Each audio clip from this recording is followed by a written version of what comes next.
film. We have such sights to show you. Welcome to the Double Movie View, a horror podcast. I'm Jesse Spitzer. And I'm J.R. Lees. And today we have an incredibly special guest. Years in the making. Years in the making. Yeah. My mother is joining us today. My mother made us view it. And what she made us view is Nightmare on Elm Street, the first one. And I'm really excited to talk about this. And I really obviously this is an iconic, great movie. I'm not saying anything new in saying that, but it was awesome to sit down and watch it again for the first time in a while, and I'm really excited to talk about it. So let's just jump into it. And as promised, we are here with I think the biggest guest we've had on so far, right? I mean, are you fat shaming me? I'm gonna sit back here and just watch this happen. We're here with my mom to talk about Nightmare on Elm Street, a movie that she traumatized me with as a child. And Yes. And so why was this the one that you wanted to pick? Is this your number one favorite horror movie? That would be really hard for me to say. I love all things horror, but yeah, I think Nightmare on Elm Street definitely was one of those movies where, what are you afraid of when you're at home at night and it's quiet, you hear noises, you're scared, and here was this guy that came while you were sleeping in your dreams and killed you. So, I mean, yeah, I really enjoyed the movie. Yeah, it's something, an entity that attacks you when you're like at your most vulnerable. It's also, it feels like it is made to just ruin parents' days, because it's like nothing can be worse than your child being afraid of going to sleep.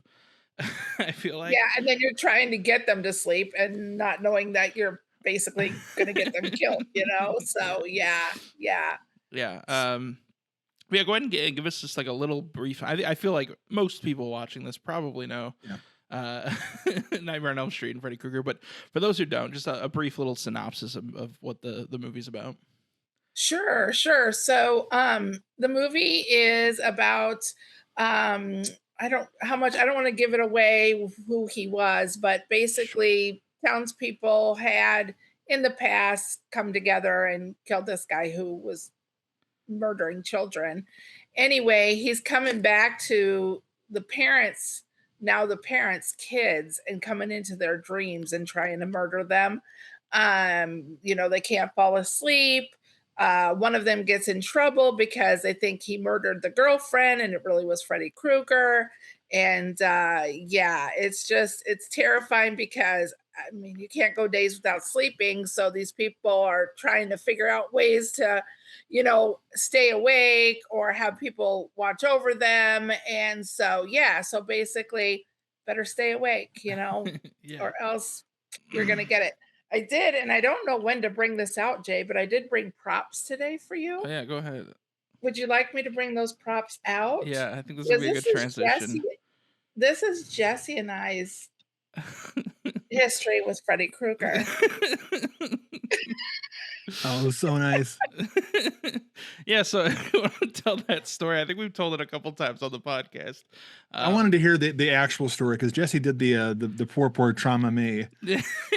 The trauma Mia version of it. And I'm like, that can't be accurate. What a wimp, right? No. I don't know. Steak knives in the bathtub. Yeah. So I've always loved horror movies. I always have. I love Stephen King. All types of horror movies, really. I don't think there's one genre that I really like. The Saw shows Gore probably stuff are not my favorite. I like more jump scares than I do gore. But in the 80s, geez, that's when I was in high school, and that was what was being shown: the Freddy Kruegers, the Jason Voorhees, all of that. So I love it. And one thing that I absolutely loved is I've passed that love of horror movies on to Jesse and Cody, two of my sons. And so obviously he was probably a little too young for me to pull the steak knives out. I thought it was funny, but the look on Jesse and Cody's face was just like, Mom's lost herself. Yeah. Yeah, so those listening and haven't heard the story, yeah, we were in the bath and very young, and my mother opened the shower curtain with steak knives between her fingers right after we had watched the movie, and it was awesome. I mean, I It, gotta say, it, I'm glad you guys are old enough that DHS can't get involved now. But If only I had a probably not my podcast in the 90s. yeah, just don't tell anybody about it, but you should be okay. Right. not probably one of my finest moments as a mom, but But one of your funniest. Yeah, it but was it made pretty it. fun. It made it in. In print. It's helped them. I mean, Yeah. Yeah, Look where I'm at now. Yeah. yeah. So Don, Yeah. when did you first see the first Elm Street? When it came out, I saw it in theaters. Oh, really? Okay. So Okay. I think what was it, 84? 84, somewhere I around think. there. Yeah. Yeah. Yep. I saw it in theaters. And I have to say, I rewatched it today because I'm elderly and the mind doesn't work as well as it used to. And so I watched it this weekend just to kind of Yeah. refresh my memory. And I have to say that scene where he gets sucked into the bed and the blood shoots everywhere. Mhm. I remember seeing that in 84 and it was amazing at that time. We didn't have the AI and the whatever you call it, Jesse, all CGI. these things. Yeah, thank you, that movies have now. But I remember seeing it in the theater going, wow, I had never seen anything like that before. So it was interesting now seeing it with eyes that have seen what kind of movies we put out now. It was kind of interesting to see that, that was so amazing to us back Mhm. then. Mhm. I think Yeah, it and still, just to it kind still of works pretty well too. Oh, though. that yeah. Everything in that movie works. Yeah. It holds up. Yeah. yeah, it was pretty amazing. And then just to see Johnny Depp young, right? I mean, that was it's totally Very different, young, but yeah. yeah. And then Freddy Krueger, I just love I can't think of his name right now off the top of my head. Robert England. Robert- Thank you, Robert England. I do like him. He does a really great job. And just the makeup and the effects Mhm. of what he looked like. I just remember being so grossed out by, what he looked like. And And you never yeah, really got yeah. a good look at him. You never knew what he looked like. Not like now where even before you see the movie, everyone knows what Annabelle looks like in every angle of her face. Back then, Mhm. like the trailer for Elm Street was you saw the shot of him at the end of the alley with arms are out. And I think you saw his face walking through the jail doors, like the bars Yep. when he kind of like phased through them. Mhm. But you never saw his face in the TV commercials. So you didn't know what he looked like until maybe even the posters for 2 were coming out. You never got a good look at him for the longest Sure. time. Right. Yeah, but that makeup was so incredible because you didn't know his face was underneath it. Yeah. No. It's one of those movies I almost take for granted, and it's interesting hearing the perspective of someone, or you guys who would, obviously the movie wasn't around when you guys were first born. But this is like Freddy Krueger is so ingrained inside of me. It's like it's just a part of my DNA at this point. And I kind of take the movie for granted because there's so much that is derivative of this movie, and like not the movie itself, but so many things came afterwards that kind of take from it. But watching it this time around, I really made a conscious decision to kind of like put myself in the shoes of someone who had never seen any Mhm. Freddy Krueger movie before, and it's crazy how creative and Mhm. like this movie doesn't have a lot of like deaths in it. I think only 4 people die in the whole movie. Yeah. Mhm. But every death could be the best death of a different movie. Mhm. They're all Yeah. done so creatively, and like just all the vignette, like the little moments where he's just chasing people through boiler rooms and stuff, and you got like his face getting pulled off, and there's like little yappy skeleton face underneath it, and Oh, yeah. Yeah. Yeah. just Tina's death in general is like so iconic, and it's just like I can't imagine a world before it existing, but like living in the world and then seeing that for the first time would have been incredible. Just like the way she kind of Right. like crawls up the wall, and it's so Yes. unnatural but looks so clean. Like it's so Mhm. cool. It's just Yeah. really, this movie is I mean it's I don't think I don't think it's a hot take to say that it's a fantastic Yeah. movie, but it's definitely earned its reputation. I think if there are probably people out there that know about this movie that haven't seen it and are just like, yeah, it's good. Of course it's good. Like everyone talks about it. It's going to be good. But it's like, no, actually go and watch it. It's crazy, like creative and just like really fun. I mean, it's a reason that Absolutely. Wes Craven, this is the movie. Scream, they talk about a lot, Mm-hmm. but I mean, it made a whole career out of it. I'm sorry, Don. No. Yeah, it was amazing. It wasn't like your 80s normal slasher, movie where people just got stabbed or whatever. I mean, each one of the deaths were unique and different, Mhm. something you haven't seen before. Like I talked about the bed, or even the guy in jail, and when Mm-hmm. he hung himself allegedly. Um, and Which is so so yeah, sad. Yeah. it was yeah, Yeah. yeah, it was so different than what you saw before, what you'd Mm-hmm. seen before. Like I said, most of the time it's a stab, it's a whatever, but this Mhm. one got creative with it for sure. And even as the franchise continued too, it kind of ups the deaths as it goes along. It kind of becomes the like a big selling point of Freddy Krueger is like his creative kills and stuff. But this movie doesn't. I think this movie really rides the line really well of like being creative, but also being really scary. Like Yeah. it is so scary. Whereas like later on, he kind of becomes more of a stinker, and he's like, Yeah. Yeah. he's like silly. And this one, he's still being fun. He does. The long arms in the Mhm. alleyway and everything, and he kind of when he jumps around the tree, that's a really fun shot. Yeah.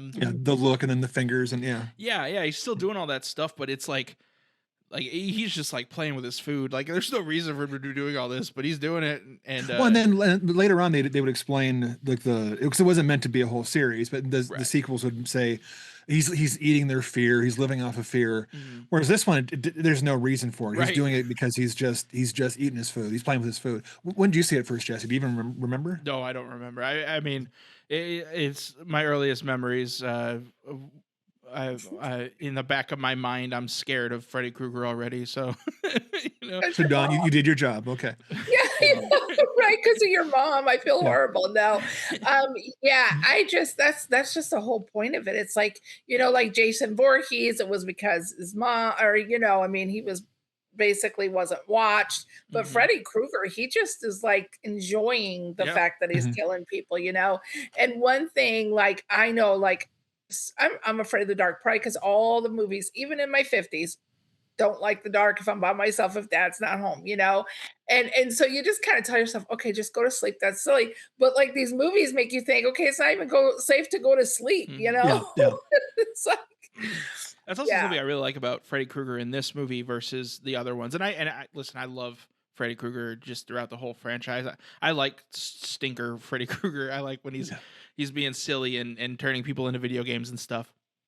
But in this movie, he's you can really read into it that he's like kind of a coward, in a way too, because when he was alive, he would attack children and Mhm. he attacks people when they're asleep. He's not like somebody that's if he catches you off guard, but when you Mhm. bring him into the real world, he's just like kind of slapstick, Mhm. Home Well, yeah, and Alone. and at the end when she confronts him, I love the Home Alone ending. I forgot about that. Mm. When she faces him off, and he's just like, "What?" Like she's talking to him, Right. and he is just a chicken shit. He's Yeah, just yeah. um. Which I always think this one came out 84, and we already had like 6 7 years of slashers, and they were getting tired. Mhm. And I think Wes Craven didn't like those movies, and he'd worked on like he was a friends with Sean Cunningham on Friday the 13th. He did Hills Have Eyes and stuff like that. So he'd like seen the formula and goes, "That's kind of boring," and he was right. I mean, I love like Dom was saying, I love all the slasher movies, but this one came out just the right time where we're getting tired of the faceless killer. If you want to watch a guy walk slow with a knife, you've got every movie, even the ones we don't talk about anymore. There's a holiday and a mask and a knife, and I dig them all. But Mhm. this is the one where it was just on so many levels, and it took so much time making the character. This is I think the secret to it is they made the characters. I mean, as good as Freddy is, he's not any better of a design wise as a Leatherface. Sure. As far as what he's going to be, but making those characters in that first movie that you absolutely love. I mean, I love Nancy to this day. Yeah. When I see hear a Nancy Thompson reference or a Heather Langenkamp reference, I'm like, oh, that's Nancy. We got to protect her at all costs, right? But then John Saxon, the dad, and then the mom, and the drinking and stuff, and all this kind of stuff. Yeah, I love. And then what we were saying before about in the jail cell it's the only time I can think of in any horror movie of this kind of like subgenre where I'm sad when someone dies. And I don't mean sad like, oh no, I love this character, they're gonna die, like the knife thing. It's when he gets hanged in the cell, and I'm like going, they're gonna think he committed suicide. Yeah. And it's gonna be sad for him because no one's gonna know. There's no justice for Rod. Right. His Um, legacy and that's is not he's gonna be remembered as a murdered guy his that girlfriend and then killed himself. Yeah, it's gonna be one more statistics, and that's not a reaction you have to a movie with a guy with knives on his hand. You know? Right. And like you said, the alcoholism is touched on this, and there's so much in this movie that, and obviously went on to make Scream, and Scream I think is also like has just some of the best characters in a horror movie. But you see that here too. You see like the beginnings of that. I love the very early in the movie when Tina is teasing Rod because he says something about having her name on his genitals, and she's like, "My name has 4 letters in it. How could that fit?" Like, there's so many great like these are fun characters to hang out with, and you know that your mom's right there, Jesse. That's why I said genitals. Okay. He owes me. Yeah, it's called revenge. Come up in. Yeah, but again, go ahead. I'm sorry, I keep cutting you off. No, Jason, please go. I don't want to poo-poo on the Freddy design because that is the secret. It's got everything. Everyone else gets one gimmick. You get a mask that's cool. You might get a hockey mask. You get a weapon, but Freddy's got the hat, the makeup, the glove, the face, the jokes. There's so much going on. It's almost cheating. Everyone else gets like one gimmick. Yeah. And then Wes Craven just makes Freddy and if you got a Shakespearean actor playing him. And I've seen test photos of different actors playing Freddy, which wouldn't have worked, I don't think.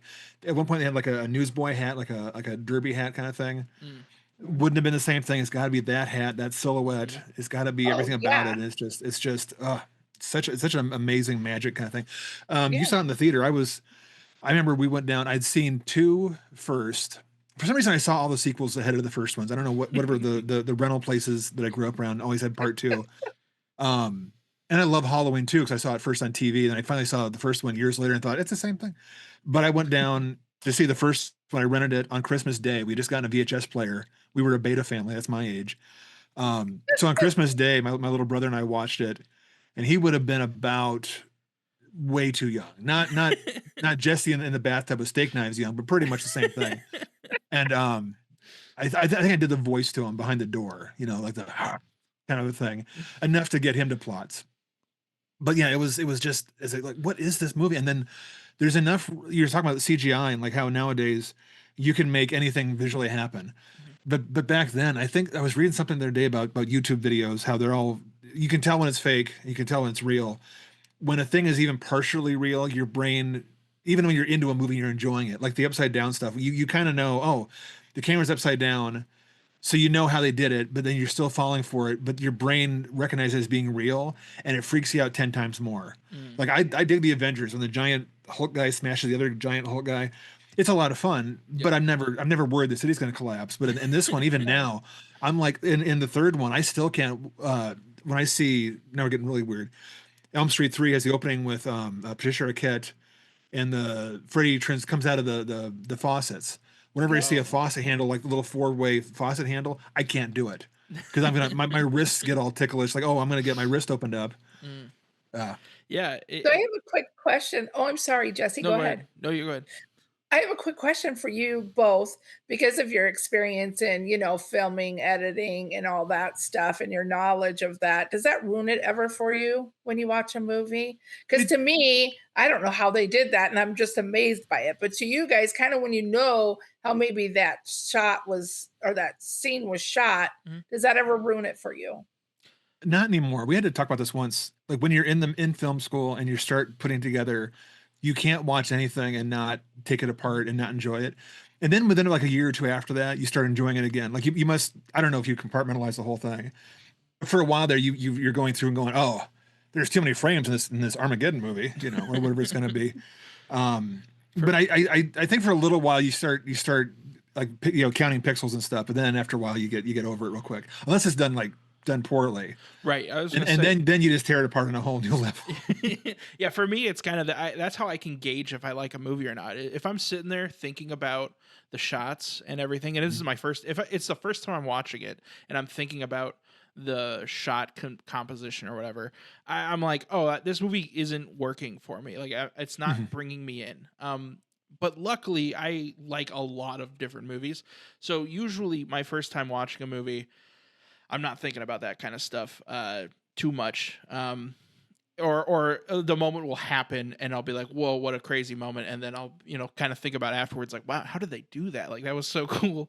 Right. But this movie, I know how a lot of the stuff was done, Yeah. but I still don't think about it when I'm watching it. Like, if I'm in the movie, if I'm Oh, watching that's it, good. yeah, it's like, I can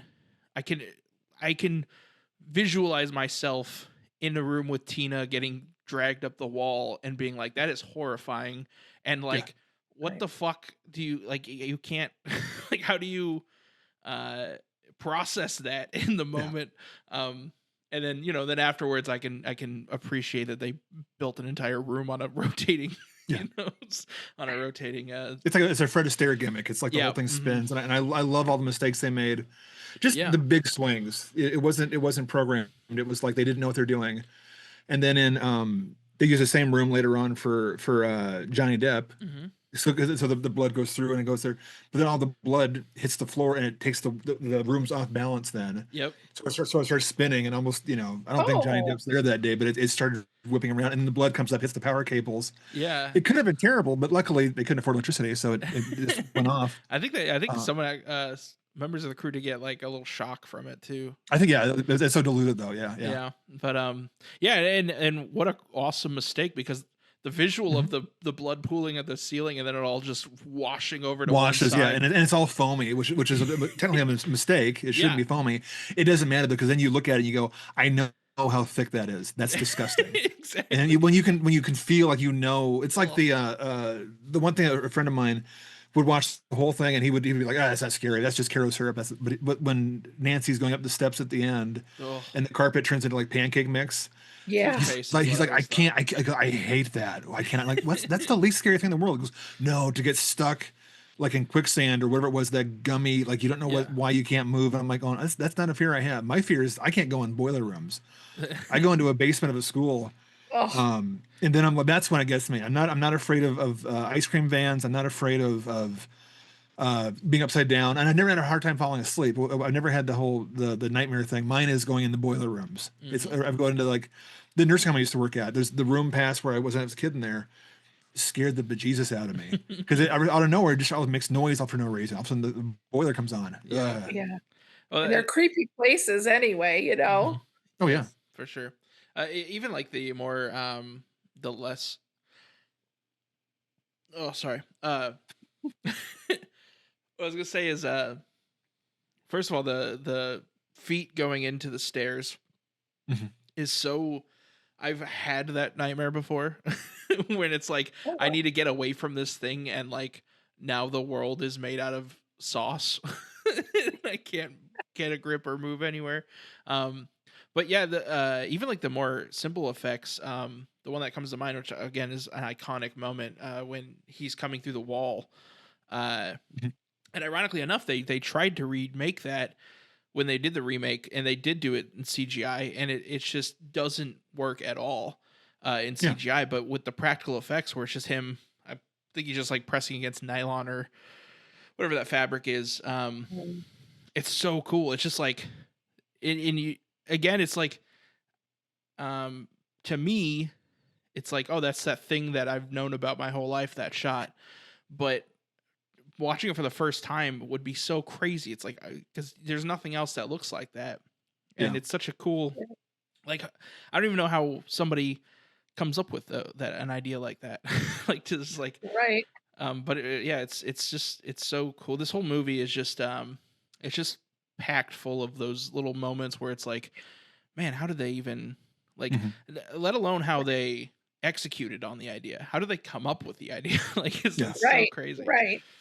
One of the other things I feel that was very different about those 80s type movies is, just going back to Jason Voorhees or Michael Myers, they did not, and you kind of talked about it a little bit, Jesse, they did not toy with their victims. I mean, you just Mm. saw their face, there was nothing said, and they murdered, Yeah. where Freddy Krueger talks and he is like not even a little sorry that he's going to murder you. He is torturing you just by what he's saying, and things like that. And I did like that about that because there is a lot to be said for someone who is terrifying and doesn't say anything. But with him, he messes with you. It's like Mhm. there's like no heart, like Yeah, yeah. not So even a little sad about what he's doing. it makes me wonder, like, if I had to be stalked by either, a Freddy Krueger who's just like obviously having a really good time about it, or Jason who's just like there's no reason, no reasoning.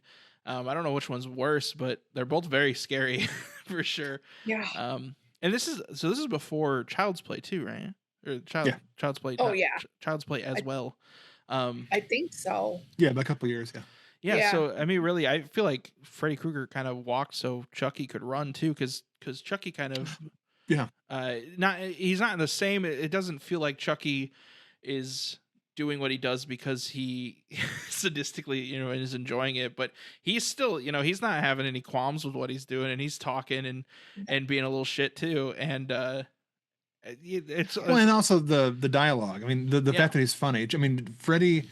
The first one, I don't think of Freddy as being funny in the first one. He's got a couple little bits like, "Hey Tina, look at this," and he's does interesting, mean things. But then, like in 2, he gets a couple lines, and everyone was like repeating, "You've got the body, I've got the brain," all this kind of stuff. And then the third one is all the big James Bond lines. Yeah. "Welcome to primetime, bitch." "Let's get high," and it became like a comedy bit. Yeah.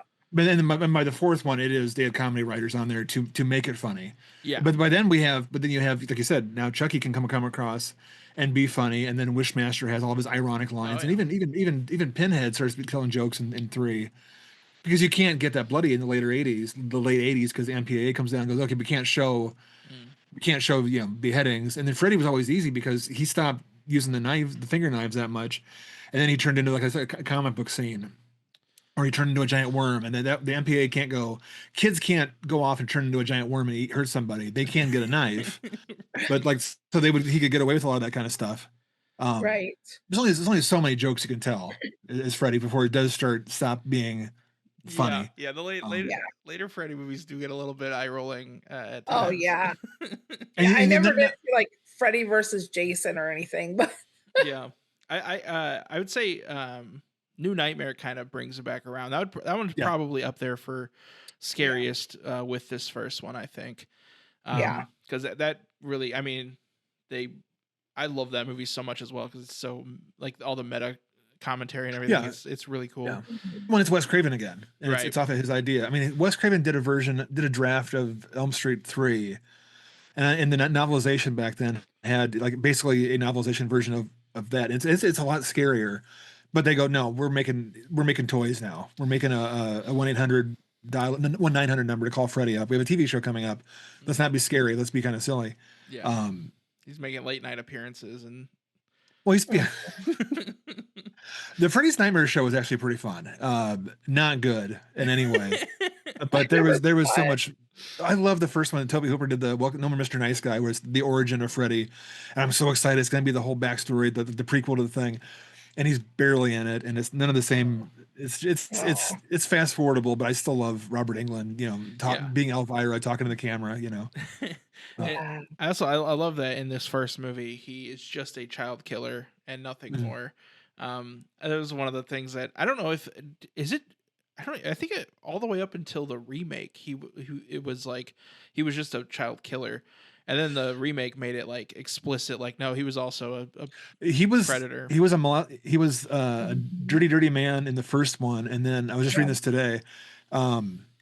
There was some like a string of bad cases like that in LA, and they go, okay, let's change this because it's never shown. Yeah. Let's just change it, have the dialogue change a little bit, So he's killing the kids. I think they actually did a reshoot where this ADR on the mom talking about it. Okay. So it just became killing instead of other worse things. And I think that works 'Cause- so it Mhm. still works so well because like I said earlier, where it's like it kind of fits in with his character of like he attacks the vulnerable, Mhm. you know. And there, Mhm. but Mhm. at the same time there is like a weird, in this first one at least, I'm sure that it comes up every now and again, but there is some weird like sexual stuff too with him, Mhm. like turning the phone into his tongue and Yeah, Yeah. I'm your boyfriend now, Nancy. Yeah. And then yeah. Right. there's And which is another part of the horror now that I'm a mom. I mean, back in '84, I wasn't, but as a mom, I'm like, it even adds more to the horror because, they're coming after your children. They can't fall asleep. You can't stop him. He's also kind of a bit of a pervert. Mhm. There's so many aspects to him that it's like, oh my gosh, nothing could be more terrifying to a parent than that. Yeah. I always thought that they should have gone back and done this. Like the remake should have been the audience has grown up with the movies because kids don't give they don't care about Freddy. But if the main characters had been the parents instead, could that'd be a way to do it? I thought to have the Yeah. parents that okay 20 years ago we killed this Freddy Krueger guy, and now you're coming at my kids, and it's kind of like what New Nightmare does because it's still Nancy as an adult Mhm. saving her kid. But what if it Mhm. was in not the meta version? If it was the main characters were Ron Blakely and then John Saxon, Mhm. I do love this movie also. I was pointing to make before. They don't waste a whole lot of time. 'Cause I was just watching again, and I was in my mind like, oh yeah, they wasted a lot of time. Not wasted time. They spend a lot of time to telling the audience that he's in the dreams. It's the first part of the movie. It really right away they tell you it's a dream demon. Mhm. They don't waste time. Oh, who has the mask on? There's no POV shots. It's from right away. Right, yeah, a worse version of this movie script would have it ambiguous if Todd was the killer for a bit. Yeah. But yeah, Oh, they yeah. don't. They make it very explicit because you see it through the POV of the victims, which is usually like Jason, for instance. It was like the first one. I guess it wasn't Jason; it was his mom, but it was literally the POV of the killer. Mhm. So you didn't know Right. who it was behind the mask, or there was no mask. But this movie, it's like very explicit. Like you are experiencing it with the victims, Mhm. and you're just as confused and scared as they are, and because it's just Mhm. he just uses chaos and your vulnerability against you, and it's neat. It's really neat, and it's not something that I think.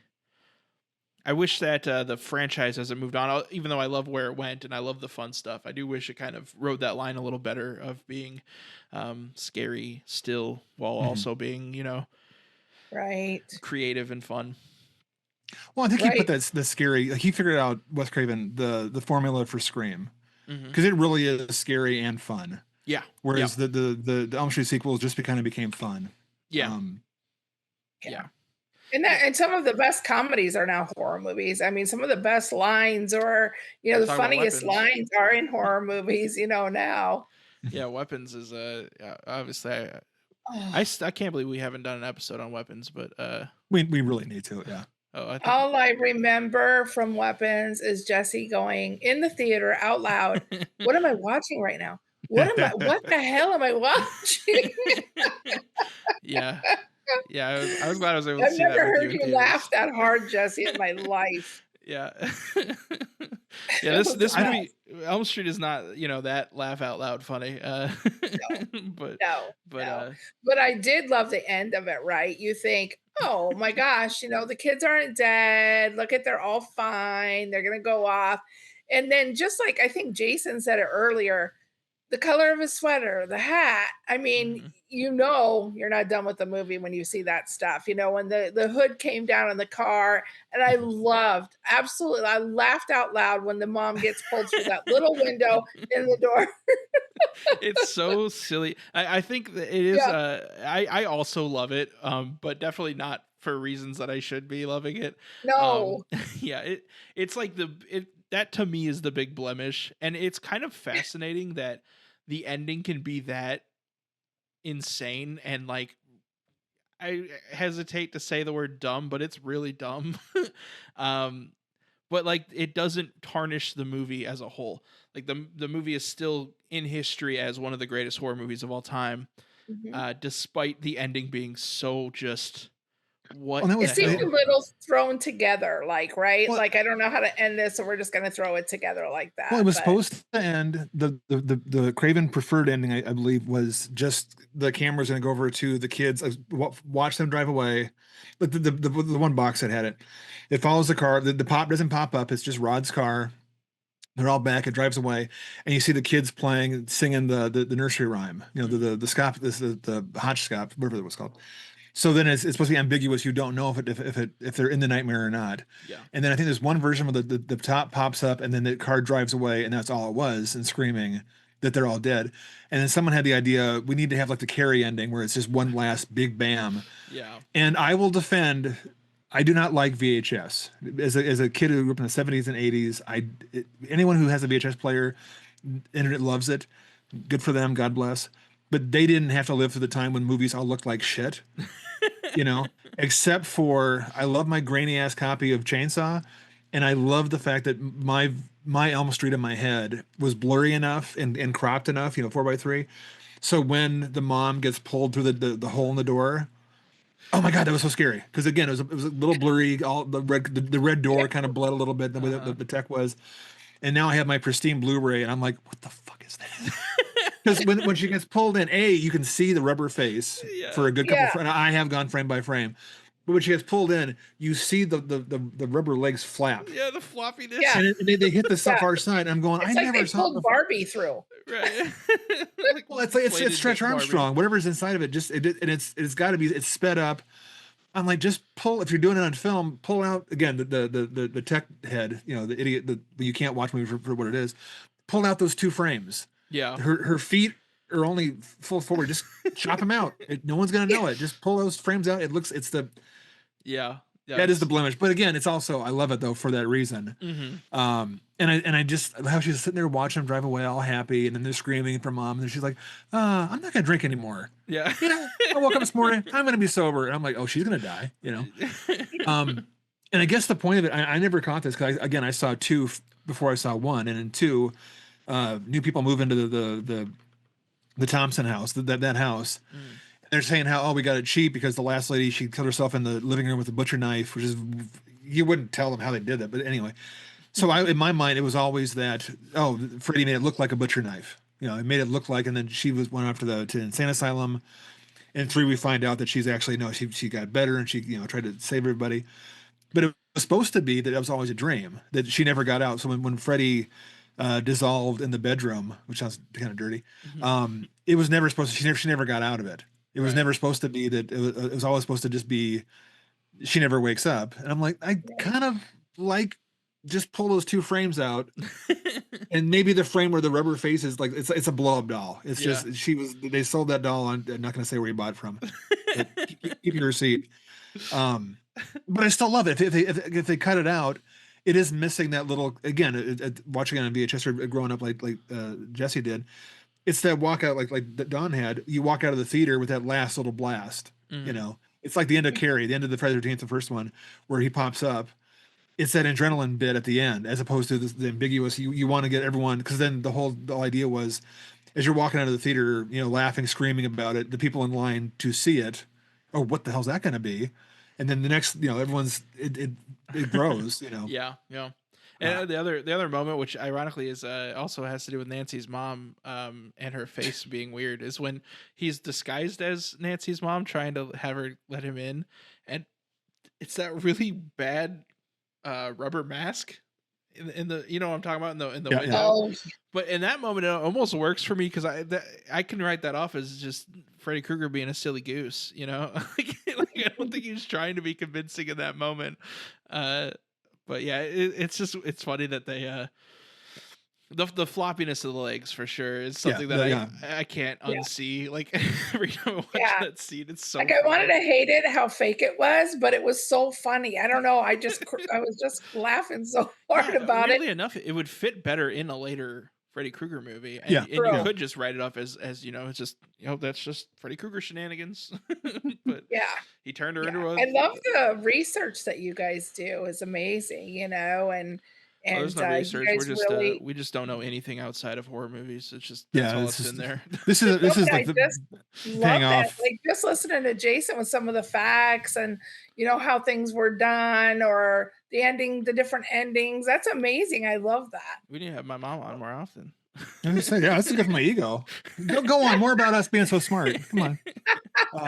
It just comes from not having the internet as a kid. So you'd watch the same movie 13 times, You have to Yeah. read You'd the run it for a magazine. weekend. You had the thing where you'd had the movie. You had it for like 24 hours. You would get your money's worth. That's $1.99. I'm watching that 6 times. That's why I'm so good Right. at Donkey Kong Country. So it was, I Oh only had so God. many games when you were a kid. Did you ever catch all the bananas, Jesse? Yeah, of course.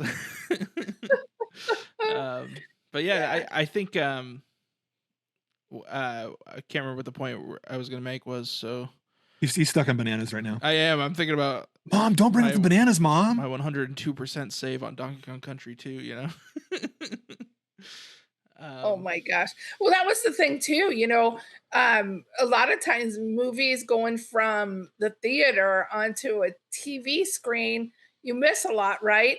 But Mhm. back in the day, you always went to the movies because you weren't going to have it on pay-per-view in another week or two. I mean, you had to wait a long time for it to come out on video. Mhm. Then you had to talk your mom into getting it for you.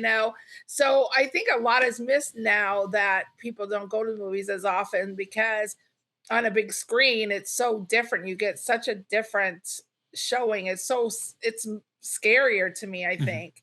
Yeah, Also, you're paying attention. There's no dog Mhm. barking. There's no exactly. commercials. There's no one. You don't have a phone in front of you, kind of going on. But like Unless I you're was an saying asshole. about, yeah, that's true. What? No. But weapons, I'm sure I loved weapons so much because I saw it in the theater. Mhm. If I'd been watching that Oh, at home, I don't know if I would have laughed at it because I get into movies Sure. and I would have been like, oh, there's the kids, this kind of thing. But it was, I would have thought it was funny, but I would have been out loud laughing. But in my theater, like that opening weekend, I usually wait till Sunday because I'm an old person. We saw it like on a Friday night, like 7 o'clock, and it was a packed theater and there's people I don't know Yeah. all the way around me. And that finale, and I'm kind of going, oh, it's Ferris Bueller. Okay, that's kind of funny. And then it was the bit where the lawnmower is okay. They're gonna go into the lawnmower. It's gonna be Peter Jackson's Dead Alive. It's gonna be amazing. It turns it off, and the whole audience like what? And then she runs by, and the kids run by, and it was one of those things. There's like when she runs by, a couple giggles, and when the kids run by, the whole place just slowly oh, starts laughing. So then when they laugh, everyone laughs because we're kind of like, is this funny or not? And then for the next 10 minutes, we were just seriously puking laughing. It was the best theatrical I've had since Star Wars forever ago. I have not heard Jesse laugh that loud or that hard in the theater before. I think I was laughing so hard because he was. Not that I didn't yeah. find it amazing, Yeah. but Grace and I both hit each other and we're just like staring at Jesse because it's like you lost it. Well, that's what laughter is contagious. I mean, more than anything Yeah. else. That's why sitcoms have a stupid laugh track. Yeah, Yeah. watch any episode of Big Bang without a laugh track. You're not going to No. laugh at all. But if someone laughs at it, it's contagious. I won't even watch an episode of Big Bang with the laugh track. Jesse. There's a YouTube of they had the sound the laugh track removed from it, Mhm. and it's an art form to be in a sitcom where you have to pause for the fake laughter. But yeah, It's very uncomfortable. But yeah, no, I think theater experiences for because being in a room full of people who are laughing hysterically Mhm. is amazing, and Yeah. just as amazing is being in a room full of people who are equally as scared. Yeah. And I think that's why horror really, just in the last I want to say in the last 5 years or so, has just really just taken over theaters. I feel like if I go to see anything in theaters that's not Marvel, I guess, Yeah. it's going to be a horror movie, and it's going to be usually pretty packed because I Yeah. think a lot of people are after that feeling of that community feeling of let's all Mhm. just get into a dark room and have a story be Mhm. told to us and get scared together. That's there's nothing like it. Yeah, and you don't have to do any homework. You don't have to watch Yeah. 17 other franchise movies. You can kind of go in Mhm. and watch Send Help. You can go in and Exactly. watch Bring Her Back. All these kind of things where you don't know what's going to happen. And they're all And original. in a way, it makes you feel not as afraid. I mean, because just for me, I scream. I mean, if I'm scared, if I jump scares are the worst to me. I love them, but I'm like, and I'll be in the theater, everybody's dead quiet, and then all of a sudden you hear me scream, and then everybody's laughing, and then I'm laughing too. It's Yeah. not as Yeah. terrifying as when you're home and you're like, oh my God, I'm probably gonna get murdered tonight, you know. So it's just like a little bit of a calming feeling. Yeah, for sure, for sure. The camaraderie of it, and Mhm. just like the knowledge that like, oh, we're all, we're all experiencing this together, and no one's in any danger. It's it's all Mm. just fun. Yeah, I think there's a severe uh lack of theater love right now. It Yeah. needs to be more of it. I think COVID also probably is to blame for that. COVID and I think, money and yeah. yeah. And there's a lot of, yeah, who owns what's getting released, what's getting made. There's a lot of stuff that I wish I would see in a theater that it'll never play anywhere. Yeah. Um, Yeah. God, see, Freddy was so big. I'm trying to, this is what we're trying to teach Jesse here. It's weird that, not weird. It's interesting to me that you never knew a world without Freddy. Hmm. Because going through it back in the day, like being excited for all the sequels and the TV show, I taped them all on beta back in the day. But then like being back there when you'd have seeing a character you love become oversaturated, because like you love Freddy, and then everyone would like tease you about it, like, oh, you're the Freddy guy. And I'm like going, well, no, I don't like Freddy that much. Like you would turn your back first on it. It's too Um, mainstream. but it was weird. It was like you would get pigeonholed as being the weird guy who likes the Freddy movies, and even before it became like James Bond, we had I don't have a Freddy tattoo. I've got a That's Jason, actually I've got shocking. Halloween, but it's because of the oversaturation, and it was and I don't I wanted to tape to fix one I have that's not very good, and make it into a Freddy because it's kind of like this guy's profile. I could add a hat, do the makeup on Oh it. sure. And I thought about doing like a red and green the sleeve of the sweater, Oh yeah. Really cool. the dead, so it'd be a lot of work to get the right detail to it. Mm. But when I was in, I think, I don't know, somewhere in high school, we have homecoming. I can explain homecoming. Like, in my day, we had homecoming, Jesse. You see, where people would come home. But we'd have like, we'd have a float, and we'd have windows. You'd decorate a window downtown, small town. And I got, again, loser kid that I was. Like, they found me after, we're doing this movies this year. We want you to do the window. Oh, because we're all friends? Yeah, sure, why not? We also know that you're a nerd. So my idea was it was at Elm Street. It was like 1, 2, the Panthers are coming for you, and I had a whole thing. So I made a Oh, that's little, fun. like a 6 foot, thank you, a 6 foot football field with like pop cans for the end goals with like wire hangers, and I'd had a red sweater which I'd like markied up the stripes on it Mhm. with a marquee, like a Sharpie, made stripes on it. I had the mask. I'd made a glove. Everyone makes gloves back then. I still have like scars from like trying to cut. It's all all kind of stuff. And it won because it was awesome. Hell And I was yeah. all proud of myself. It's like, oh, they announced it at halftime of the game, and I'm like, that's right, we did this. And everyone, like, it was this cheer kind of thing.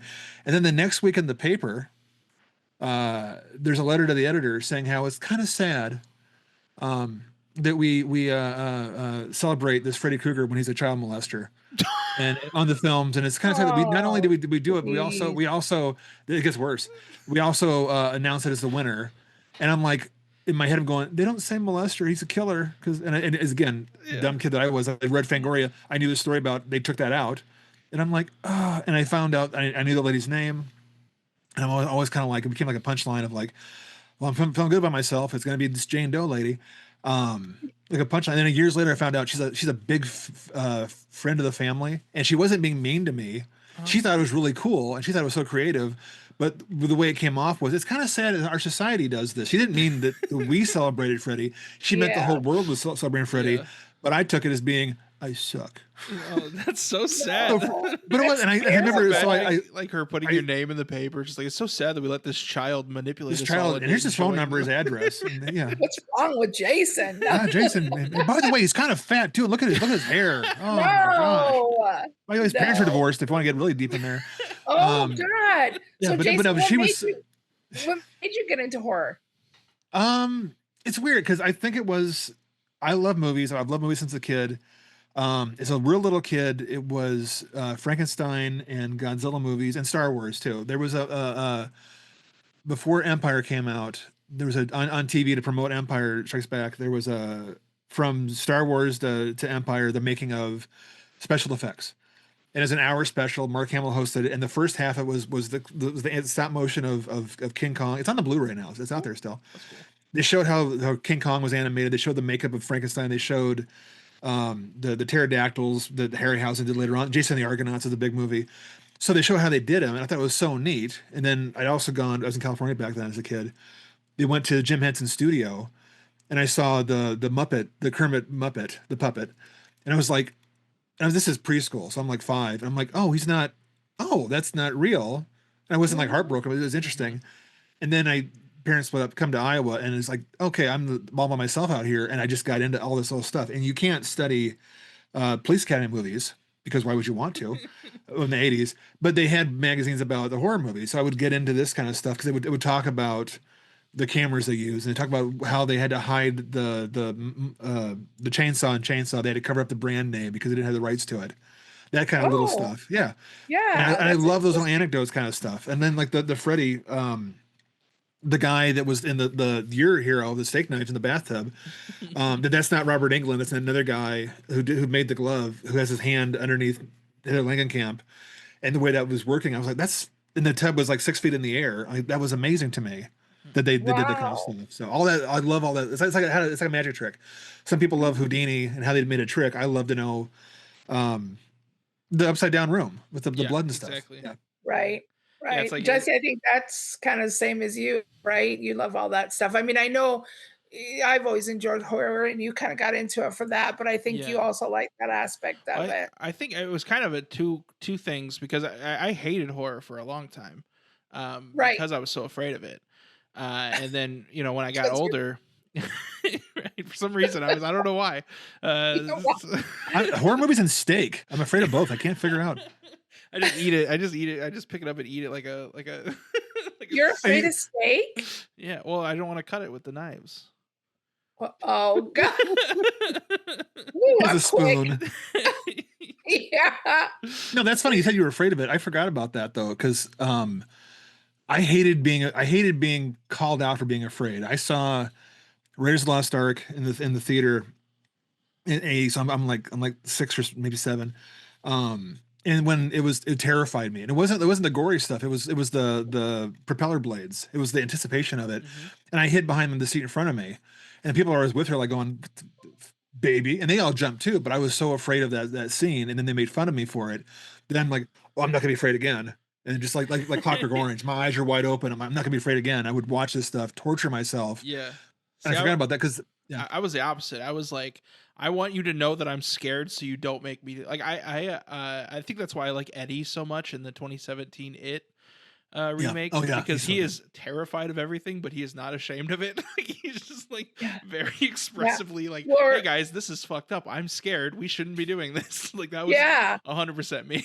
Yeah, I think one of my biggest things, because I am old myself, but is Exorcist. I remember watching that. I was probably too young.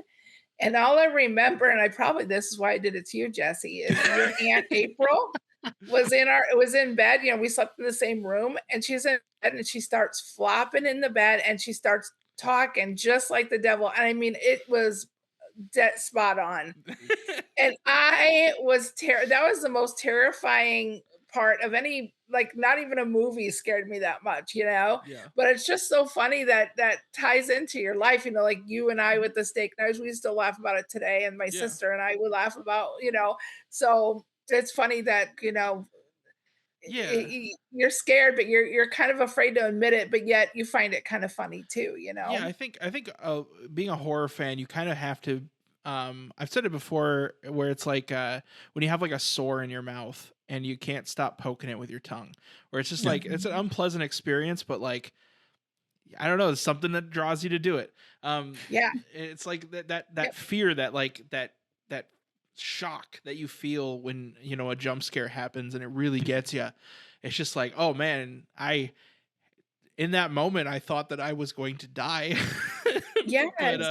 But it's fun, like, and then afterwards you get a laugh about it, and I think that's a big reason why I always come back, and it did take me a long time, like I said, throughout most of, like, I think I even told this story a long time ago on the podcast about the trailer for Slither had a shot of Michael Rooker in his like halfway alien, halfway bug form thing, and I got a glimpse of that when I was in like high school, and it ruined like my month. Like I was so it was so scary to me. But yeah, and now I look back on those times, and I find it really funny. I there's a friend of mine that still to this day hates horror movies, and his trigger was Shaun of the Dead, the scene where the guy gets kind of pulled out the window and then ripped apart. It's like an homage to one of the other of the Dead movies. Day of the Dead, yeah. Yeah. But yeah, just like he had never seen anything like that before. And like to this day, he still can't do horror movies. And I always wonder, I was like, well, will there be a time where he can look back at, where he is now and kind of be like, oh, it's silly that, I was so traumatized by that. Not silly because, it is, I could see that being traumatic if you're not exposed to that kind of thing. But it's funny though. I mean, I'm in my 50s and I will not watch a horror movie if Dad's not going to be home at night. I will not. So even at this age, and I know that monsters aren't real, and I can tell myself that if Dad or Grace are not home at night, I will not put a horror movie on. No way. Yeah. And I don't think I'd go see one in the theater by myself either. Now they're home, I can watch them all the time. Sure. Yeah, I think I was the same way for a while too on that front as well, where it's like, maybe get over that. I remember I had to be having this thought as a child. I like logicked myself out of being afraid. I think it was like the first time I had watched Texas Chainsaw Massacre. Mm-hmm. Oh. And I was like laying in bed, I couldn't sleep, I was scared, and then I was like, you know what? If a man wearing another man's face were to come into my room and kill me with a chainsaw, what would be the odds that would happen on the same night that I watched Texas Chainsaw Massacre? And then I wasn't scared anymore.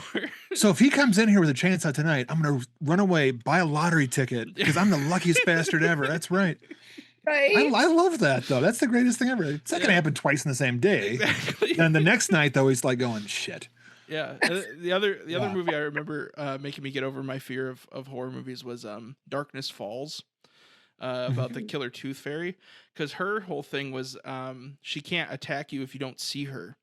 So if I was ever afraid, like I couldn't sleep, I'd just keep my eyes closed and I'd be like, oh, I'm safe, I'm fine, and then I would be able to sleep. Yeah, but then Freddy gets you. That's true. I just close my eyes in my dream.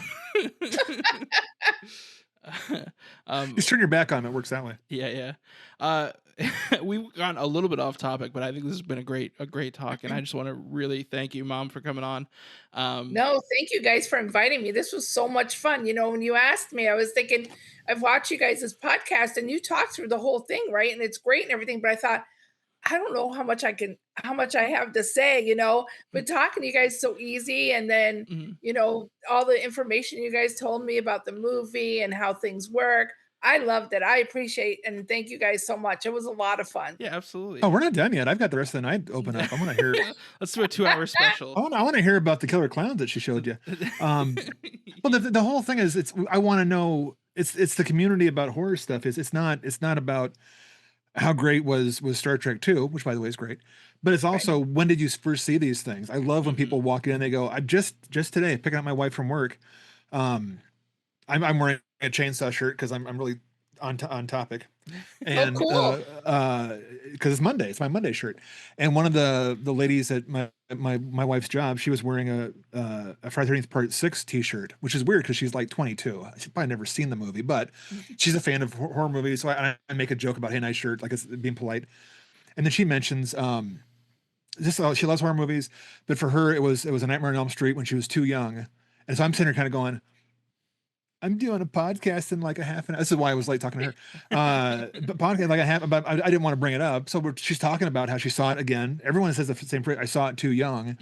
Scared the hell out of me. But then I went back and wanted to see the next one. I had to know what happened. So then she goes into 2 and 3. And it was really neat hearing this person who I've known for a while just comes out and says, oh, I love Freddy Krueger. It was the scariest thing ever when I was 5 years old. Right. Yeah. Yes. I think I might have mentioned this isn't being too mean or crossing the line. I might have mentioned the steak knives. So if someone calls DHS, it's not me, it's her, because she's gonna rat you out. But it's the Freddy thing is such an interesting thing that he is like a touchstone. It's one of the things before Freddy, after Freddy. Yeah. The modern day. It's kind of like 9/11. Like we all remember. Yeah. He's too soon. Yeah, I want the poster for the reissue. What's great? Nightmare on Elm Street. The 9/11 of horror movies. Jesse Yeah. Spitzer. And people at the time would be like, "What does that mean?" Right. Right. You saw the future. Aw. But yeah, no, I agree 100%. Where it's like, yeah, I think everyone, no matter when you watched it, as long as other than if you watched it when you were in your 30s or whatever, but a lot of people in my generation can all relate to being like, oh yeah, I definitely watched Nightmare on Elm Street, and it definitely gave me nightmares as a child. Like, it's something we can all just kind of relate to, and yeah, it's cool. But yeah, what a great. Go ahead. Great movie, absolutely, and it holds up. Like I'm so glad you picked this one. So you could have picked anything, and I probably wouldn't watch Elm Street again for a while because we had done like the marathon in the pandemic. Yeah. But then, yeah, watching it like we watched it yesterday, I'm like going, this holds up. This is so good. This is so much Yeah. fun. Yeah. You know, I thought about that too, Jason. I was like, well, I enjoyed as much as I mean, I watched it several times, but I enjoy it now as much as I did, but I did. I really did. It was and it does to change when watch you it and kind of think about back in '84 when I first watched it, how amazing really a lot of the things that they did in it were. Yeah. Mhm. Yeah. Well, thanks it's you different guys. when- This was a lot of fun.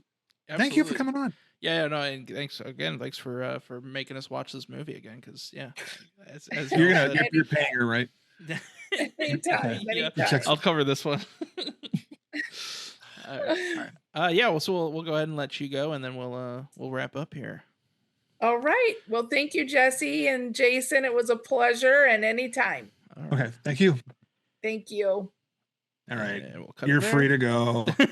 All This right. is- Well, That was thank great. you guys. It was so much was really fun, and you fun. guys were so interesting, and all the facts and everything. I love that, and the research that goes into this. You guys really do your job well.